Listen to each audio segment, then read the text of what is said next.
Assalamualaikum warahmatullahi wabarakatuh. Di sini kelompok kami akan mempresentasikan tentang asas hukum peribadan Islam dan kontekstualistiknya pada masa sekarang. Next. Perkenalkan anggota kelompok kami. Yang pertama, Nazif Ali Murtado. Yang kedua, M. Ibnu Saputra. Yang ketiga, Roy Yusuf Ivansyah. Dan yang keempat, Ainun Fazirah. Next. Rumusan masalah. 1. Pengertian umum hukum Islam. 2. Tujuan dan sumber hukum Islam. 3. Prinsip hukum Islam. Dan 4. Asas-asas hukum Islam. Dan yang kelima, kontekstualistiknya di masa sekarang. Next. Pengertian umum hukum Islam. Next. Hukum Islam, baik dalam pengertian syariat maupun fikih, dibagi menjadi dua bagian besar, yaitu ibadah atau mahda dan bidang muamalah atau ghairu mahda. Ibadah atau mahda adalah tata cara dan upacara yang wajib dilakukan seorang muslim dalam berhubungan dengan Allah Subhanahu wa taala, seperti menjalankan sholat, membayar zakat, dan menjalankan ibadah haji. Tata cara dan upacara ini tetap tidak dapat ditambah-tambah maupun dikurangi, di mana ketentuannya telah diatur dengan pasti oleh Allah Subhanahu wa taala dan dijelaskan oleh Rasul-Nya. Dengan demikian, tidak mungkin ada proses yang membawa perubahan dan perombakan secara asasi mengenai hukum, susunan, dan tata cara ibadah. Yang mungkin berubah adalah penggunaan alat-alat modern dan dalam pelaksanaannya. Next. Adapun muamalat atau ghairu mahda dalam pengertian luas, yakni ketetapan Allah Subhanahu wa taala yang langsung berhubungan dengan kehidupan sosial manusia, walaupun ketetapan terbatas pada yang pokok-pokok saja. Karena itu sifatnya terbuka untuk dikembangkan melalui ijtihad manusia yang memenuhi syarat untuk melakukan usaha itu. Next. Selanjutnya akan dibacakan oleh Roy Yusuf Ivansyah. Oke. Yang kedua, tujuan dan sumber hukum Islam. Next. Tujuan hukum Islam secara umum adalah untuk mencegah kerusakan pada manusia dan mendatangkan kemaslahatan bagi mereka, mengarahkan mereka kepada kebenaran untuk mencapai kebahagiaan hidup manusia di dunia dan akhirat, dengan jalan mengambil segala manfaat dan mencegah atau menolak yang mendarat, yakni yang tidak berguna bagi hidup dan kehidupan manusia. Sedangkan Abu Ishaq alaihissalam Shatibi merumuskan 5 tujuan hukum Islam, yaitu memelihara agama, jiwa, akal, keturunan, dan harta yang disebut maqasid al-khamsah. Next. Sumber hukum Islam. 1. Al-Quran. Al-Quran adalah sumber hukum Islam pertama dan utama. Ia membuat kaidah-kaidah hukum fundamental atau asasi yang perlu dikaji dengan teliti dan dikembangkan lebih lanjut. 2. As-Sunnah. Al-Hadis. As-Sunnah atau Al-Hadis adalah sumber hukum Islam kedua setelah Al-Quran, berupa perkataan atau sunnah kaliyah, perbuatan sunnah fi'liyah, dan sikap diam sunnah takririyah atau sunnah sukutiyah. Rasulullah yang mencatat sekarang dalam kitab-kitab hadis. Ia merupakan penafsiran serta menjelaskan otentik tentang Al-Quran. Next.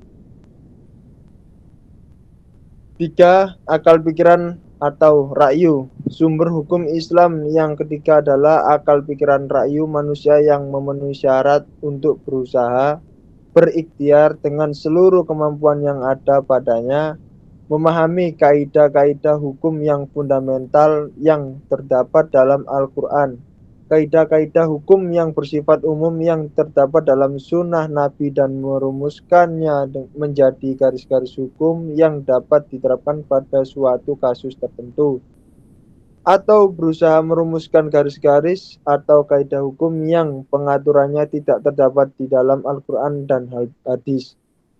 Adapun jalan atau cara yang digunakan diantaranya yaitu Muhammad Daud Ali 1100 ijma, yaitu persetujuan atau kesesuaian pendapat para ahli mengenai suatu masalah pada suatu tempat di suatu masa.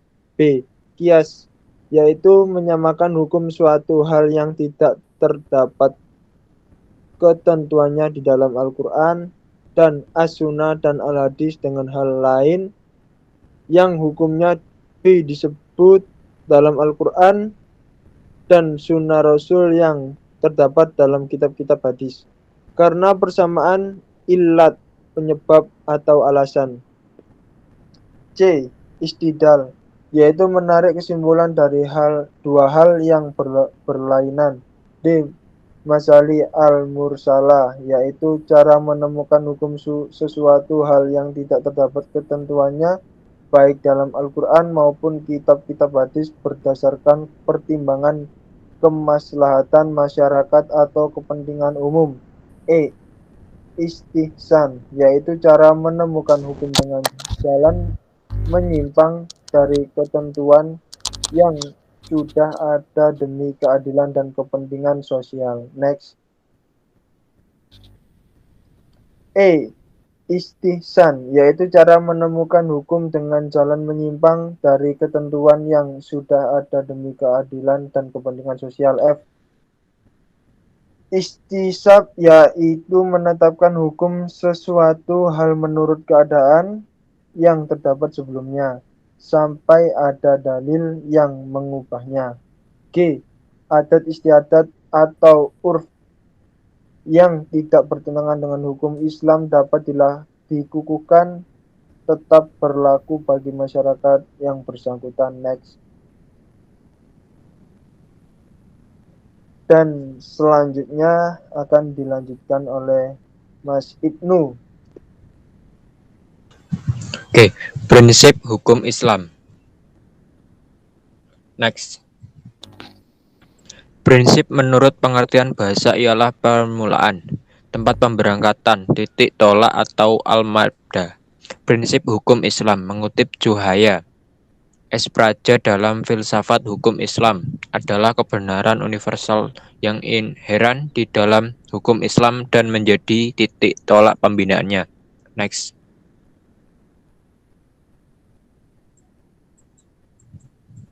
Prinsipnya yaitu ada 5. Yang pertama tauhid, yang kedua keadilan al-adl, yang ketiga amar ma'ruf nahi munkar, yang keempat persamaan dan egaliter al-musawah, yang kelima tolong menolong at-tawaun.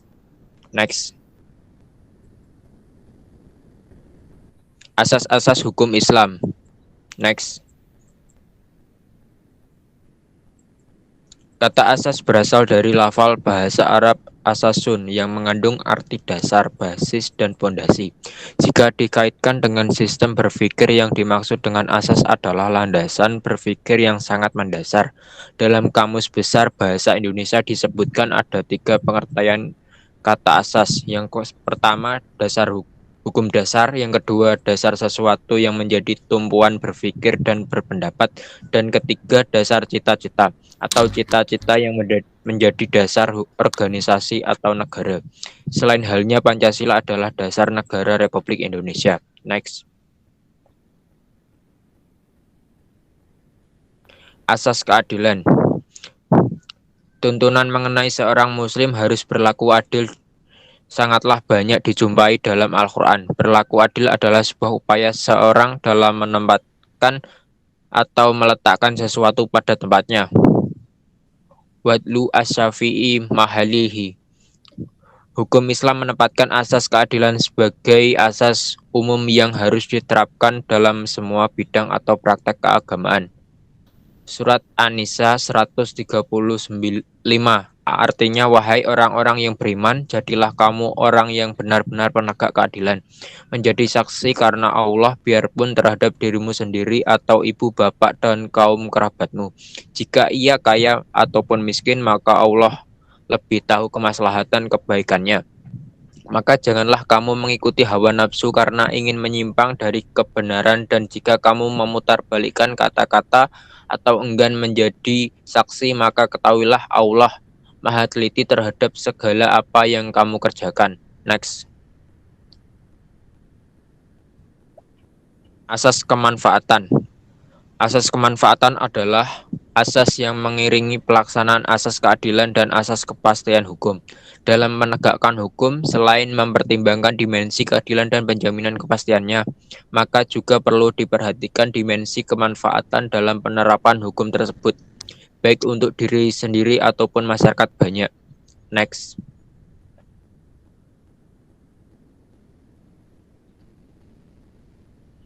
Asas tauhid, mengesankan Tuhan. Prinsip keesaan Tuhan tauhid memiliki pengaruh yang sangat luas terhadap cara seseorang memahami Tuhan dan firman-Nya.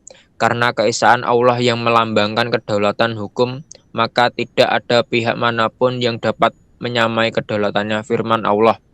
Bismillahirrahmanirrahim. Walam yakul lahu kufuwan ahad.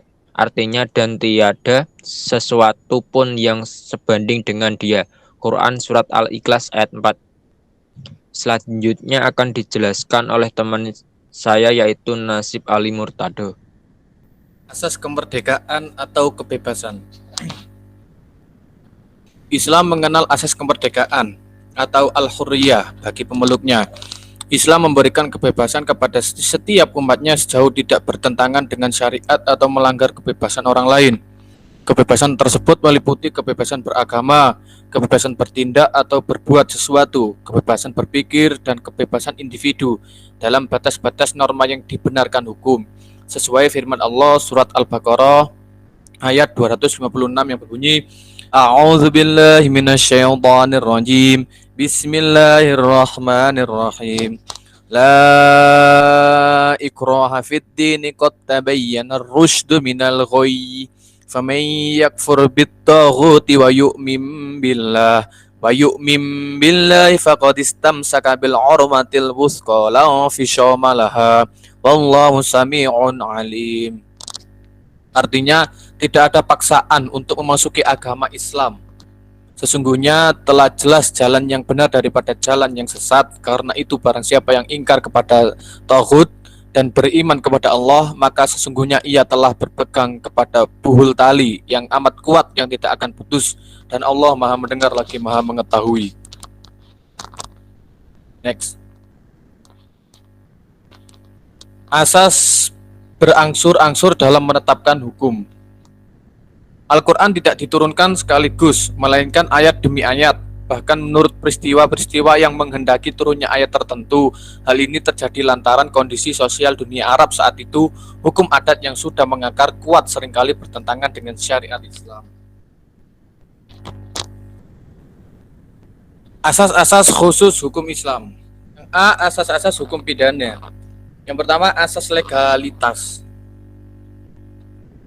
Sudah dijelaskan dalam surat Al-Isra ayat 15 yang berbunyi, A'udzubillahi minasyaitonirrajim.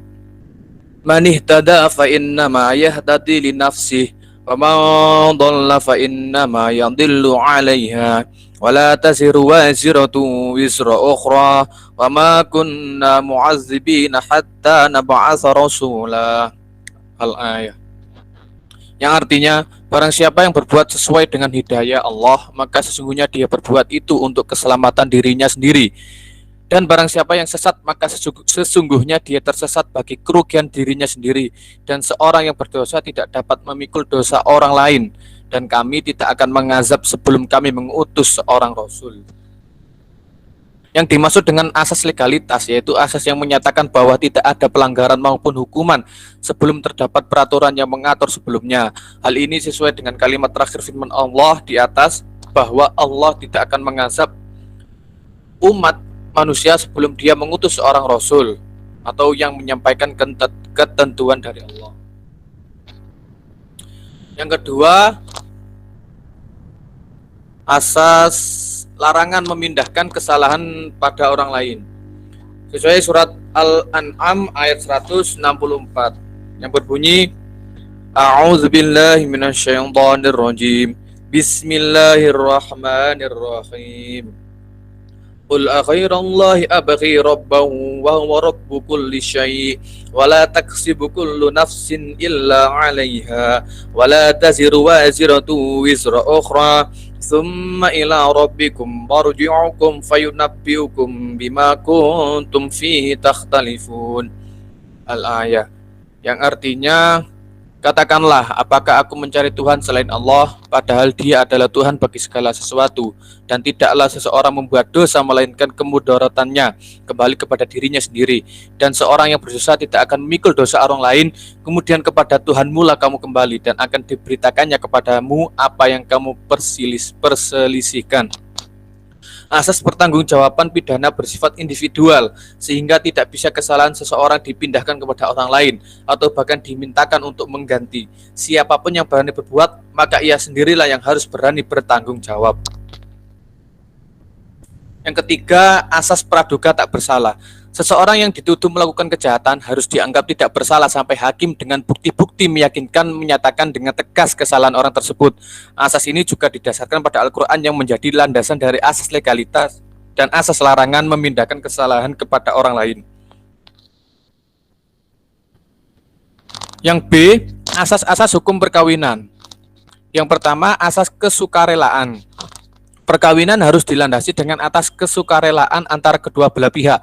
Kedua belah pihak tersebut bukan hanya untuk antara suami istri, melainkan orang tua dan keluarga masing-masing mempelai. Yang tak kalah penting adalah kesukarelaan orang tua mempelai wanita yang menurut ketentuan perkawinan Islam harus menjadi wali.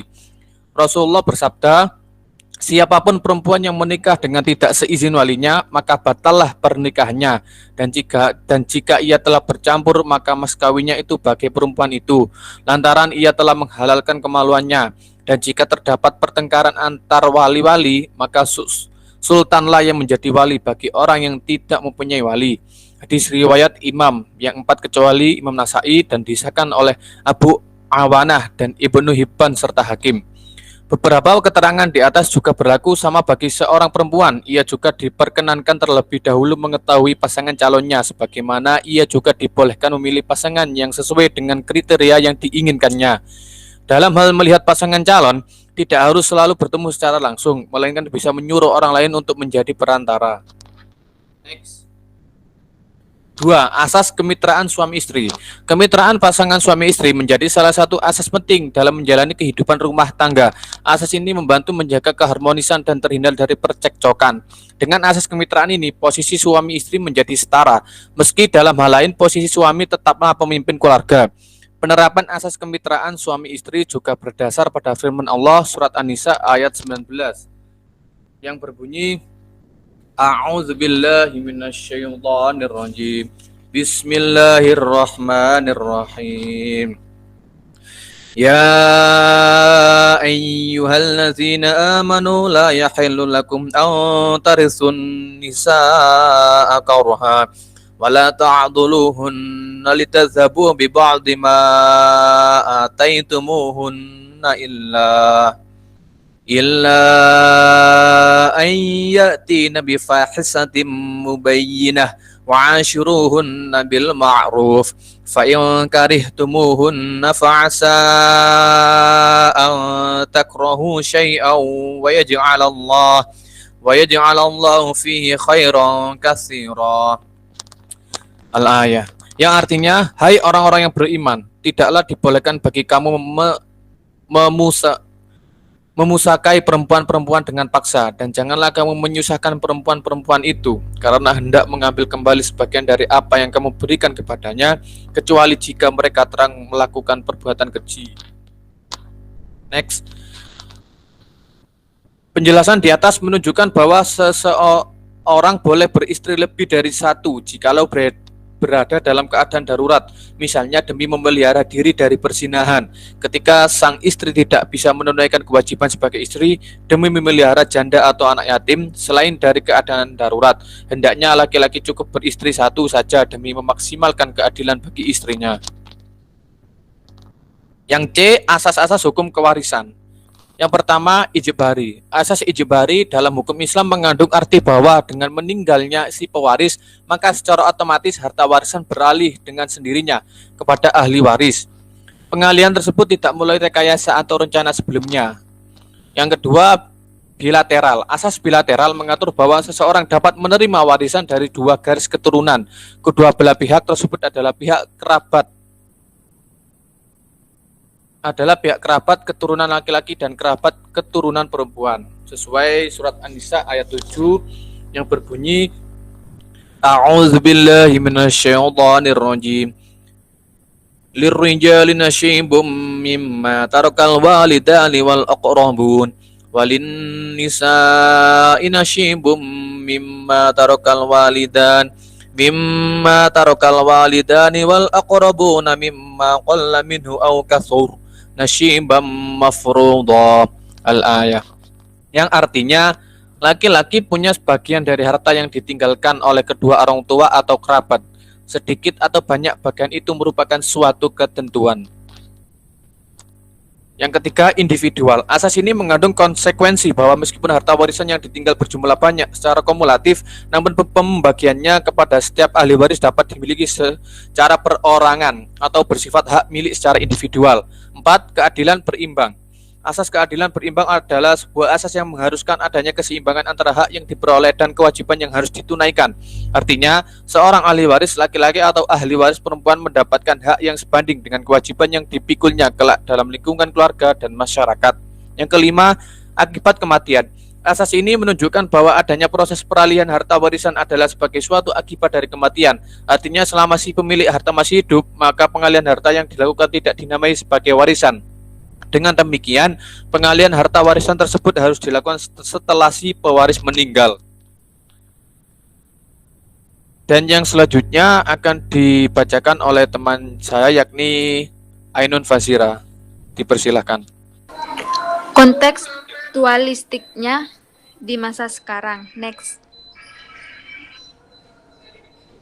Kontekstualisasi hukum Islam di Indonesia dijiwai dari kesepakatan umat Islam dengan umat-umat dari agama lain yang ada di Indonesia tentang dicoretnya 7 kata dalam pembukaan Undang-Undang Dasar 1945. Penyesuaian ini adalah sebagai kontekstualisasi hukum Islam dalam menghadapi masyarakat Indonesia yang heterogen dari berbagai macam suku, budaya, adat istiadat, dan agama yang memiliki aturan yang boleh jadi berbeda dengan hukum Islam. Next.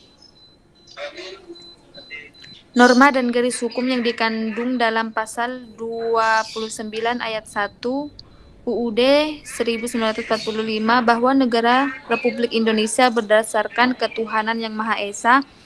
Penafsirannya antara lain, dalam negara Republik Indonesia tidak boleh terjadi sesuatu yang bertentangan dengan tatanan atau kaidah hukum Islam bagi umat Islam, kaidah agama Nasrani, kaidah agama Hindu dan Buddha, serta tatanan kesusilaan yang sudah baku tumbuh dan berkembang pada masyarakat Indonesia. Next. Pemikiran seperti didasarkan pada sebuah kaidah, perubahan fatwa karena perubahan zaman, tempat, keadaan, niat, dan kebiasaan. Dengan catatan bukan teks Al-Quran dan hadis yang dirubah, tetapi pemahaman atau penafsiran hukumnya yang mengalami perubahan dengan menyesuaikan tempat, kondisi, dan waktu. Next. Sekian dan terima kasih. Presentasi dari kelompok kami, kurang lebihnya mohon maaf. Wassalamualaikum warahmatullahi wabarakatuh. Waalaikumsalam warahmatullahi wabarakatuh.